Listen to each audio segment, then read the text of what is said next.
What I'd like to hear from you in the chat is what that very first experience you had in nature that really set you on the path that brought you here today, that brought you to park manager training in Vermont. The thing that caused you to go on this path to become a park manager in Vermont. What was that thing that happened? Maybe a vivid experience when you were really young, maybe something that happened later on. Please share that in the chat. I'd love to see what happened. What was that catalyst that eventually brought you here? What made you care about the outdoors so much that you want to build a career out of it? And I can tell you about my story, and this picture is from my most vivid, earliest camping memory. Anybody recognize the view? Maybe there's a couple of you in this meeting that recognize the view. This is the view from the fire tower on top of Mount Olga at Molly Stark State Park. And I went camping there when I was 4 years old, which is remarkable because I'm from Maine and I grew up hanging out in the woods, wandering around the woods in Maine and camping in Maine with my family. But my very first, earliest experience that I remember was actually at Molly Stark State Park, which is a wonderful thing that I just figured out a couple years ago. My dad told me, oh yeah, that was at Molly Stark. And you think I would remember this view because that is just like a gold star view, right? Really, what I remember the most is the smell of the canvas wall tent. Raise your hand if you know that smell. You know what I'm talking about, that musty, dusty tent smell. I smell that smell anywhere, anytime, and it brings me right back to being 4 years old, stacked up next to my siblings like cordwood in a musty, dusty tent. And I took that experience and I made it into my career. That's why I'm here working for Vermont State Parks. I'm at my 15th permanent year working for Forest Parks and Recreation. So I guess I don't mess around when it comes to camping. So Ryan, do we have any good comments in the chat about people's earliest outdoor memories? I just have one from Gifford Woods that they've always camped every single summer in Vermont. Nice. That's excellent. Why not get paid to do that? I love that.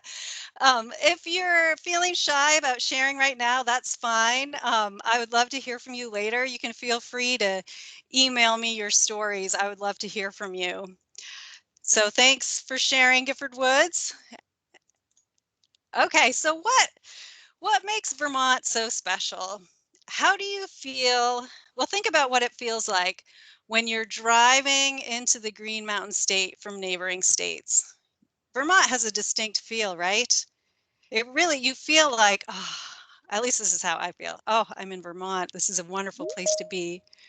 And a big part of that is our topography here and the geology, because Vermont is on a separate continent. What do I mean? Okay, so I found this very technical diagram to show you what I mean, that Vermont has its own unique geology and topography.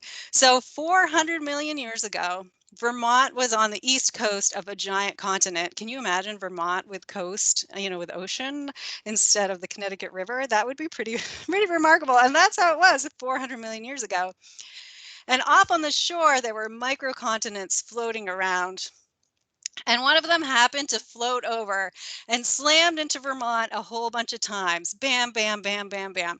And you can tell by this fancy diagram I have here that it was New Hampshire that did that, along with the rest of New England attached to it. So the force of New Hampshire slamming into Vermont over and over again created folds. It created all our north-south mountain ridges and valleys that we have in Vermont today. So because of New Hampshire being inconsiderate and slamming us, we have those beautiful, beautiful ridge lines and valleys that set us apart and make us really different from all the other states around us. And it's also why we tend to pick on New Hampshire by calling it things like upside down Vermont, for example. And maybe you have your own nickname for New Hampshire that I would also love to hear. You can throw that in the chat too if you'd like. Okay, as a result of this geological event, we have beautiful mountain state parks here in Vermont. Like, for example, Coolidge State Park here, which has the most beautiful lean-tos in the whole system. Look at that view. It's just gorgeous. We also have a state that's really rich with the north-south river valleys because of the mountain building. We have rivers that are running through the valleys that are fast moving and cold. And this is the West River in Jamaica State Park. And as you know, the Western Abenaki people have lived in Vermont for over 10,000 years. They continue to live here today. And here in the West River at Jamaica, the river was a major travel route for Abenaki people because they lived in the park where the Deus area is now. They lived there. And they traveled with canoes from Jamaica down the West River to the Connecticut River and beyond, and to Lake Champlain by moving upriver and beyond. And an archaeological dig we did in the Deus area of Jamaica in 2010 revealed stones that originated from northern Maine. So we know that Abenaki people were traveling at least that far. And also we found, well, UVM archaeologists found, a pottery shard with Haudenosaunee influences, which are the native people from the Ohio River Valley. So we know that native peoples were traveling that far as well. And so this river and all rivers in Vermont are still travel lanes for people. So, and wildlife today. So when you were driving, traveling to your park, you probably drove along a river to get there. I know that whenever I'm driving around Vermont, I'm mostly driving along rivers because it's still our transportation avenue that we have available to us today. And because we have these rivers that are really originating from mountains. They're cold and fast moving, and they're the perfect habitat for cold water fish, like this beautiful brook trout. And because of our topography, our lakes also tend to go north-south in shape because of the topography. That's how they're pooled. Like, for example, this is a view of Echo Lake in Camp Plymouth State Park. Echo Lake, a beautiful, beautiful place to go swimming. And our lakes and our waterways are great habitats for lots and lots of animals, like this American black duck, for example. These dabbling ducks are the animals that visitors are most likely to see and ask questions about because you've seen them waddling around, I'm sure.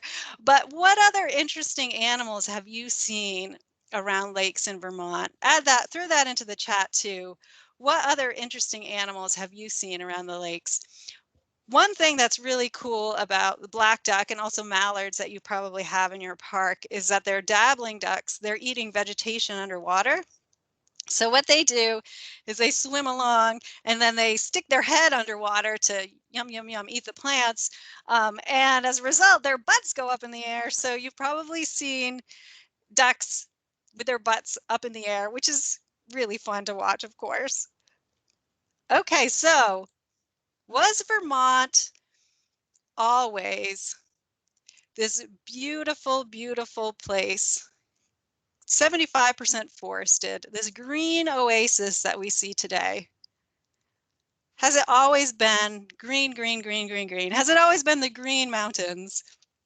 75% forested, green oasis, like what we can see here at Woodford State Park, another gorgeous state park. Um, it's true that land use in Vermont has changed over time, that Vermont has not always been this beautiful oasis that you can see here. So earlier, I was talking about how New Hampshire slammed into Vermont a whole bunch of times and made all of our north-south valleys and ridges. And since we are on a different continent than New Hampshire, we also have very different soils. Our bedrock here in Vermont is metamorphic rock. And because bedrock is the foundation of our soils, and as a result, we have very calcium-rich soils in Vermont, and people usually just say rich soils. When someone says rich soils, they mean calcium-rich soils. So that's what we have in Vermont. calcium-rich soils, which is not the case in New Hampshire, where they have a lot of the igneous rock. And so over in New Hampshire, you see sandy soil and white pines that like to grow in there. Here in Vermont, we have a different forest. And can you guess our most numerous tree that we have in Vermont? We have more of this one kind of tree than any other kind of tree. You can throw that in the chat if you want, or just think in your mind, what tree do you think we have the most of in Vermont? And a hint is that it's also an economic driver for us here. Our most numerous tree is also our favorite tree. Who likes maple syrup or maple candy or maple creamies? Yes, I just gave it away. Our most numerous tree is the sugar maple. We have more sugar maples in Vermont than any other kind of tree. And anywhere you go, just about anywhere you go in the woods in Vermont, you see rich soils and the plants that like to grow there. And those rich soils are the things that attracted European settlers into the forests of Vermont. But these soils also bring us beautiful ephemeral wildflowers this time of year. And by ephemeral, that word just means temporary. So wildflowers are popping up on the forest floor before tree leaves emerge. That's because the sun is shining all the way down to the forest floor. And by the forest floor, I just mean the ground underneath the trees. So when leaves pop out and you're walking through the woods on a summer day, it's cool because you're getting the shade of the leaves, right? The sun is not hitting you. But this time of year, if you've been walking around in your park or walking around in the woods, you know that you feel like you need sunscreen on because the sun is hitting you. Well, the sun is also hitting the forest floor. So this is that one brief opportunity after the snow melts, before the leaves come out, for these wildflowers to pop up and go through their whole life cycle. And by that, I mean bloom, germinate, and grow their seeds or their fruit before the leaves come out. And one example that you've probably seen because they're blooming where I am in Randolph right now are red trilliums, and they're such a deep, beautiful, bright red. So after today's training, you should head out in the woods if you haven't seen these yet and look around.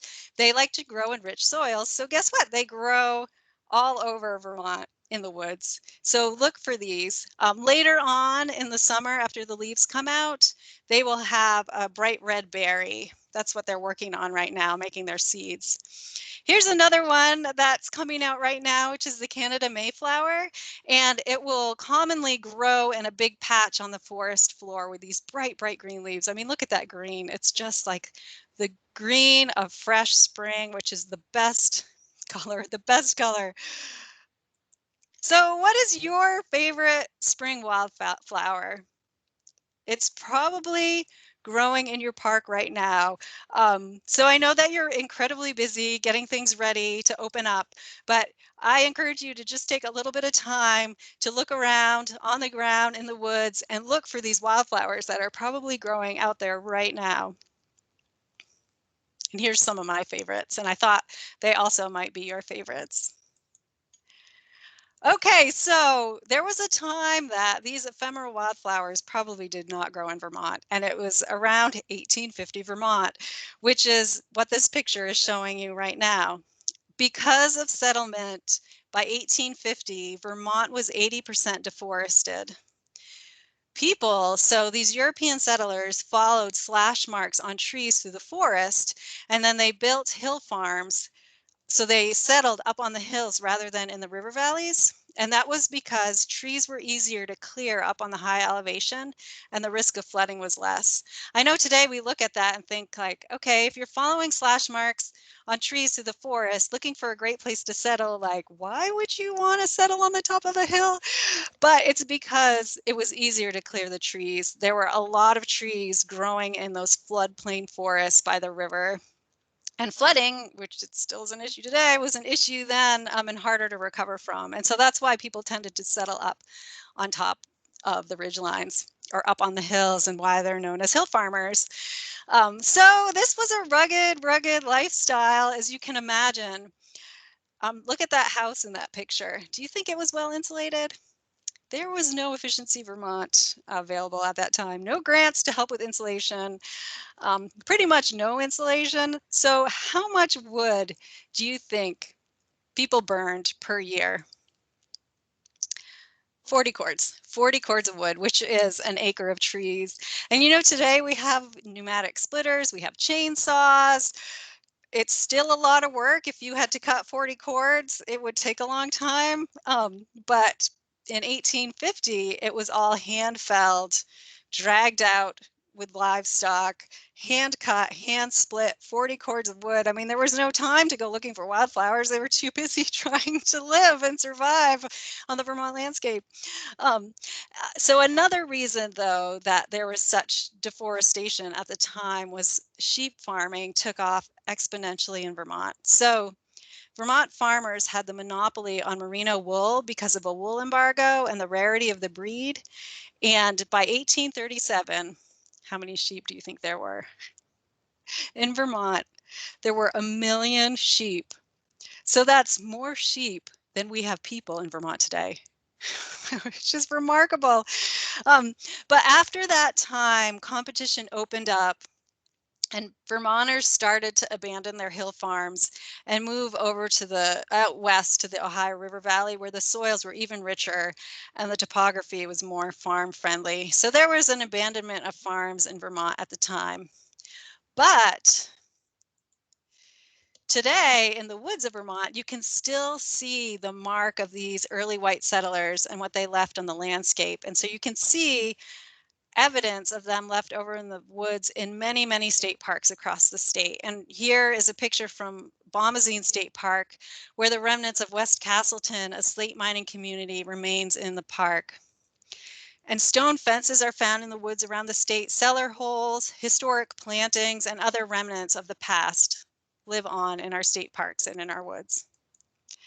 And all the things that we find in the woods tells us the stories of the past.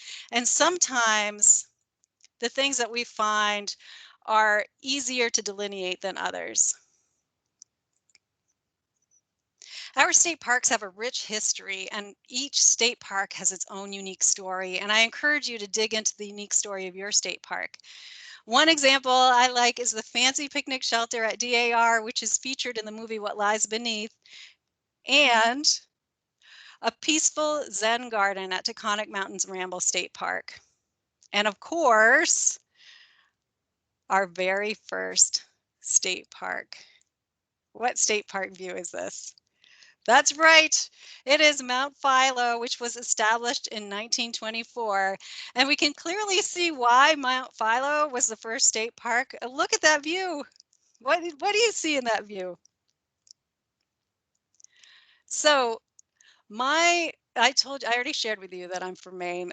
My Mainer dad always jokes with me about how we wasted all of our lakes on one big lake, which is, of course, gorgeous, beautiful Lake Champlain.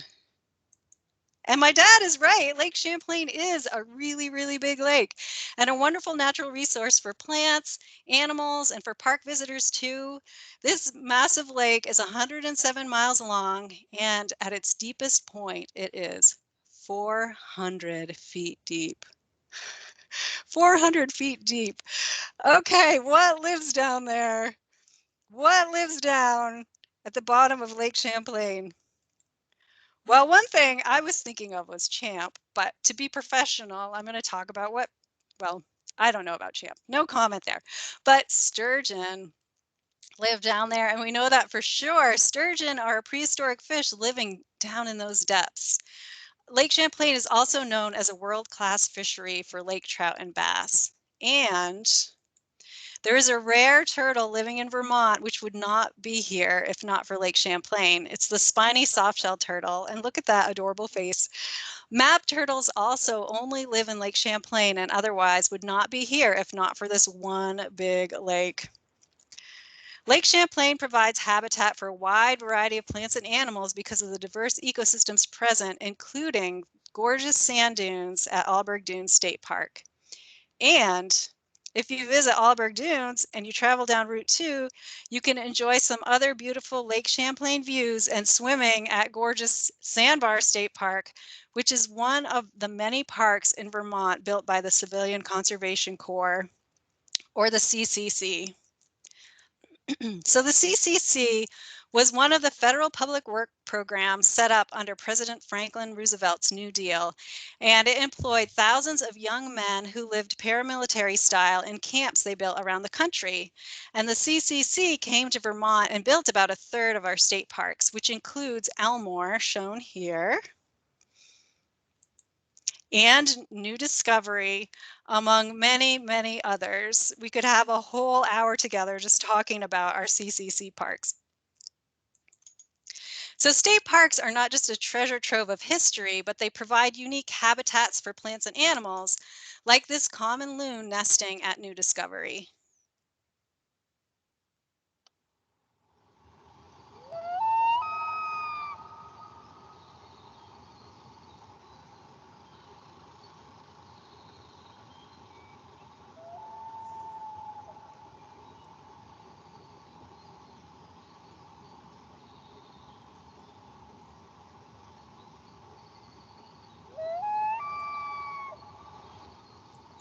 I don't know about you, but I love that call. So loons are water birds. They only go on land to nest and to incubate their eggs.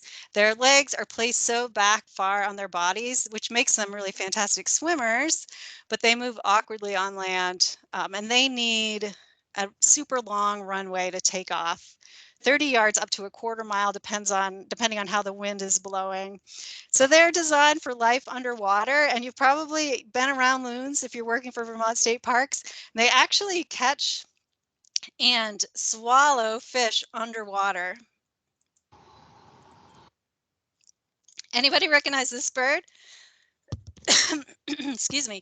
It's Vermont's state bird. It's the hermit thrush, known for its beautiful song. So let's listen to that a little bit.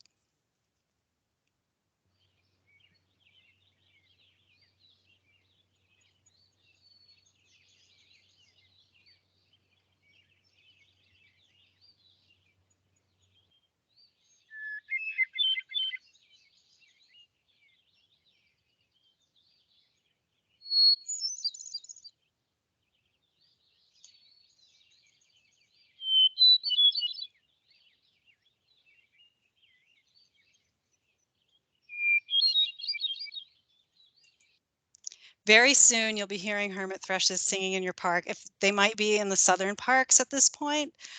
So take a little time to stand or sit in the woods and listen for that song. Thrushes are unique because they can sing 2 notes at a time, which is why their song is so exceptionally beautiful. Okay, here's another friend that you've maybe seen walking around in the woods. This is the eastern newt. And in this picture, it's in its red F terrestrial stage. So the eastern newts are really interesting because they have 3 life phases. They start out as aquatic larvae, like other amphibians. Their eggs are laid in the water and they hatch into tadpoles, and then they develop from there. And then they have this terrestrial phase, though, which is the red eft that you see walking around. And what that red eft is doing, it's leaving the pool of water or pond where it grew up in and heading out on an adventure to find a new water body to live it as an aquatic adult. So they actually find a new water body, and then they physically change into the aquatic adult that you may also have seen in the water. And they can live for about 15 years. So they live a long time, and most of their life they spend as an aquatic adult. This red F stage is really like the teenager, the teenager newt crawling around on land, but it's very visible because they're bright red, and I'm sure you'll have visitors see them and ask you about them. And what they do as they're traveling around on their grand adventure is they hang out in the leaf litter, sleep in the leaf litter on their way. So watch for them in your parks. So the habitats that we have are not just great for people, of course, but for the animals. And another animal that lives in our parks are our wood frogs, and their eggs recently hatched in vernal pools. They're probably tadpoles now, because they mate a little bit earlier. But these frogs are incredible, because they freeze completely in the winter. Their bodies freeze solid, and then spring comes and they thaw out and they hop around, find a vernal pool. And by vernal pool, I mean a temporary wet pool in the woods that dries up seasonally. So it's full of water now, but then by July it'll be dry. And the reason why a lot of amphibians lay their eggs in vernal pools, in these temporary pools, is because no fish can live there. And so fish will really predate on those juicy, delicious, beautiful amphibian eggs. And so the amphibians have adapted into using those temporary pools. But if you have a vernal pool, you should go and look and see what eggs might be in there. Like this friend, this is the American toad, and they're going to be laying eggs very soon. And their slimy eggs look like old-fashioned telephone cords, which are like a coil, and you can like stretch them, and they're all gooey and slimy. They're really cool. So you can listen for the toad and know that when they're laying their eggs, and then go and find them. And let's listen together to this toad calling so you know what to listen for.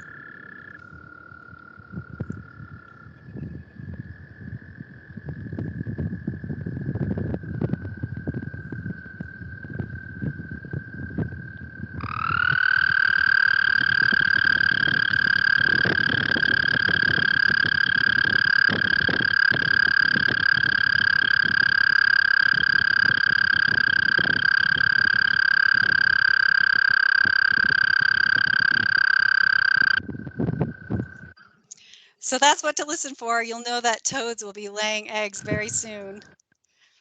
Okay, so there are some bigger animals that live around our parks and in our parks. And maybe you've had the opportunity to see moose and bear. Moose tend to prefer the northern regions of Vermont or the higher elevations because they overheat very easily. But in the summertime, they flock to wetlands to cool off, to get away from the bugs, submerge in the water to get all those flies off of them, and also to eat aquatic plants. They really love water lily tubers. So the tubers are the roots of the water lily in the earth underneath the pond. So they'll dig those up and crunch on those big, delicious tubers. And sometimes we see black bears, and we do well by educating our park visitors about their behavior and how they can keep black bears from visiting our parks and just seeing them from afar. And here are a couple other native Vermont mammals. As you know, people frequently see chipmunks in and around the park. Chipmunks are busy. They live in the campgrounds. They're running around trying to steal nuts and other food. And so it's a fun, safe mammal for park visitors to see. They're very fun. And you'll be very lucky if you get to see this other native Vermont mammal, Frank Spalding, in and around your campground this summer. So 17 of you are lucky enough to have a park interpreter on your staff. As Ryan mentioned, I manage the Park Interpreter Program. So I train these folks and help them be great ambassadors for the resources in your parks. Most of the interpreters will land in your park after our week of training. And so we're doing it virtually, and it's going to wrap up at the end of the day on June 11th. So it's likely after that you'll be able to see your interpreter in your park. But even if you do not have an interpreter, you can share the unique beauty and the special resources in your park with visitors through all your interactions. I am coaching interpreters on how to be safe regarding COVID with their programming. So if you are interested in offering programming, if you don't have an interpreter and you have time and you like to do programming, please reach out to me for that guidance about how to do so safely in the time of COVID. And just to brainstorm to come up with some ideas on what might be a really cool thing to do. I'd love to help you. And you should find that one thing in your park with a story to tell and share that with your visitors, and you'll help them connect to your beautiful park and take that memory home with them. So speaking of that, I'm going to open up the Padlet and see what you have shared with me about the resources in your park that should really be shared with your visitor. So let me share that.